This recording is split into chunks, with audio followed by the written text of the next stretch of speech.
Hello everyone, I'm Elvis Musi and I'm going to be taking you guys in the effective communication for a cross-cultural audience where we are going to be tackling on the effective ways of how you can be communicating to a diverse audience or the audience which is made up of different people from coming from different backgrounds and culture.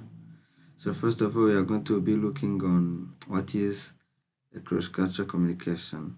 So as I said, it's like an intercultural communication which helps people to connect with people from different backgrounds and then be able to communicate with them effectively. And you might be also asking yourself like what is the importance? What is the importance of having a cross-cultural communication? So basically the importance is that it will help you to enhance your communication. So if you be able to communicate with a diverse audience, it will be helping you to convey or transmit your message clearly to a lot of people from different backgrounds. So it means that it is the kind of skill which you should be getting in order to communicate with different people from different backgrounds. And it will also help you to build different relationships because you can communicate with anyone if you are a master of this cross-cultural communication. So let's go to the next slide, which is about introduction of the cross-cultural communication, which I've been talking about, which is like defining what is communication and about the globalized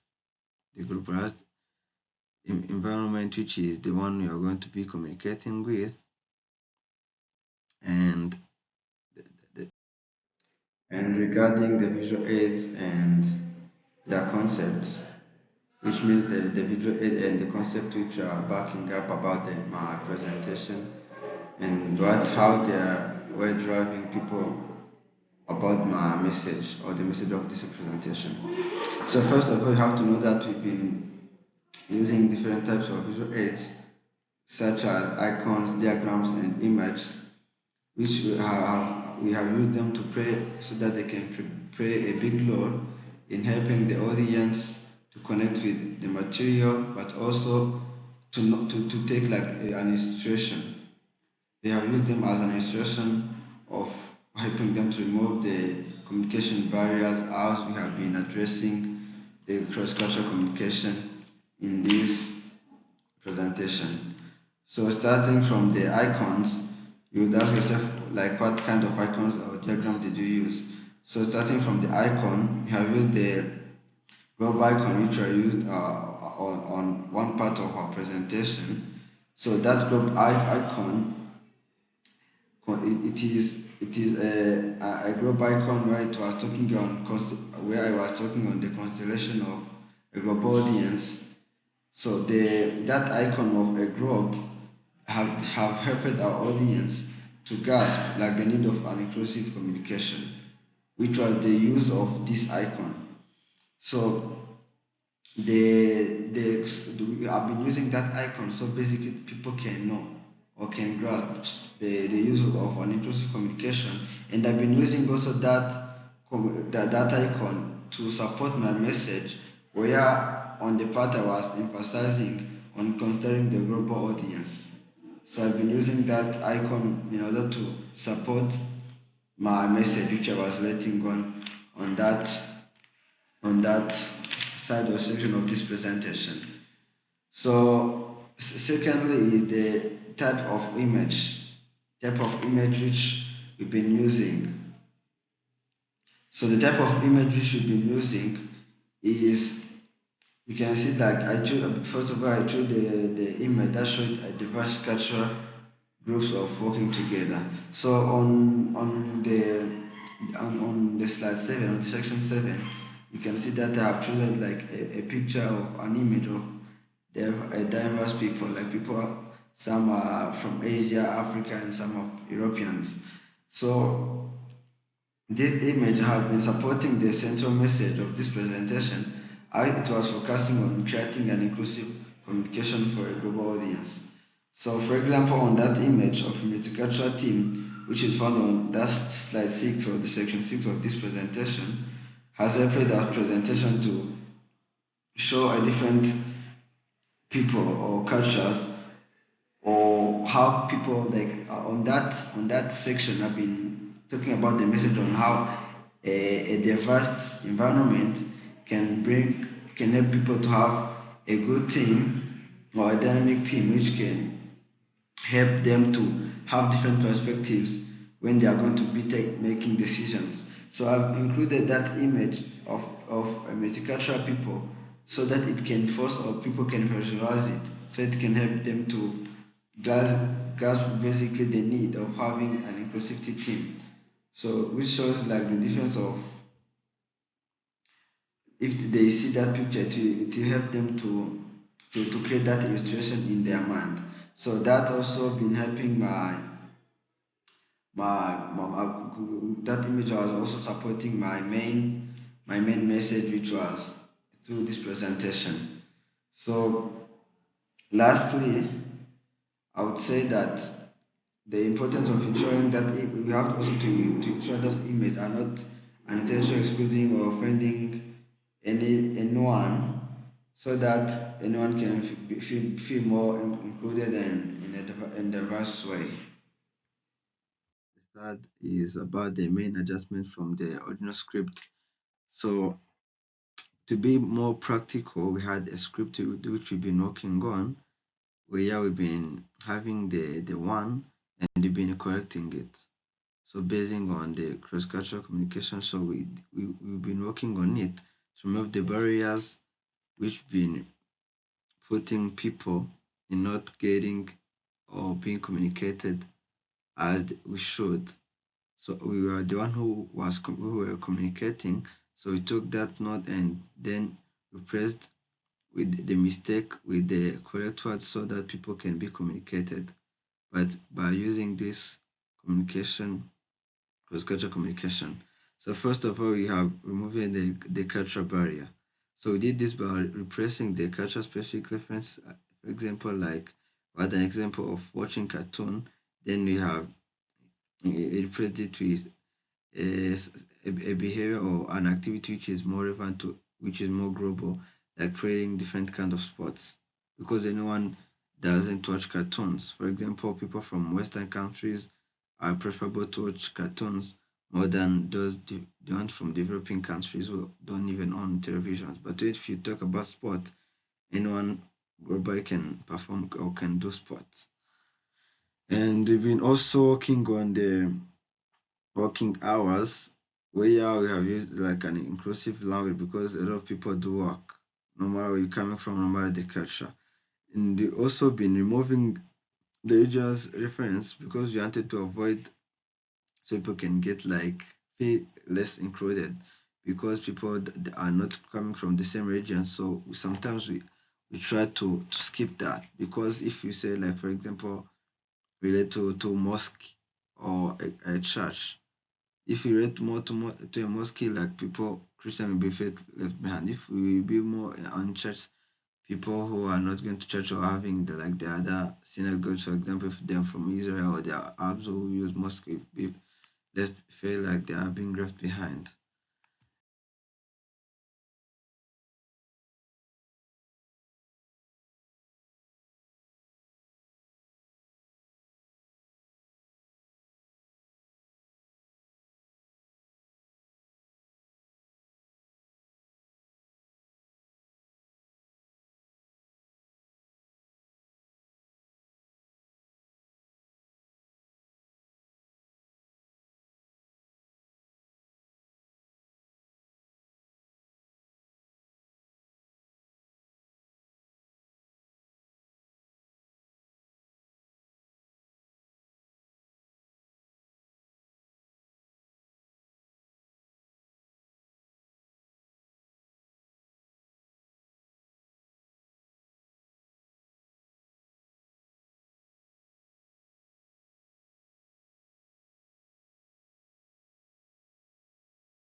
the next slide is about the topic, which is our fifth slide, or topics of way to ensure the inclusivity. So here our goal is to to help people on how we can be moving those barriers so that they can be feel more inclusive, or to explain the topics which we are talking about, but to reduce those cultural biases in what we have been discussing on.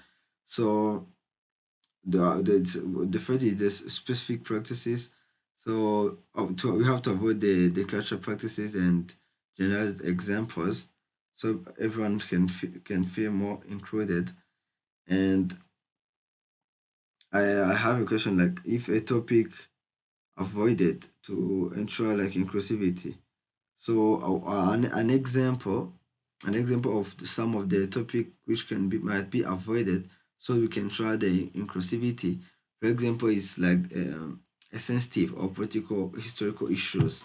For example, I'm in Nigeria. I'm in Nigeria, and you know that they have been, or Benin, they've been having those troubles with people from the Christian part and the Muslim part been having wars. So if I'm talking to them, I'm addressing to them, then I bring this kind of example to them, people might feel like more not included enough.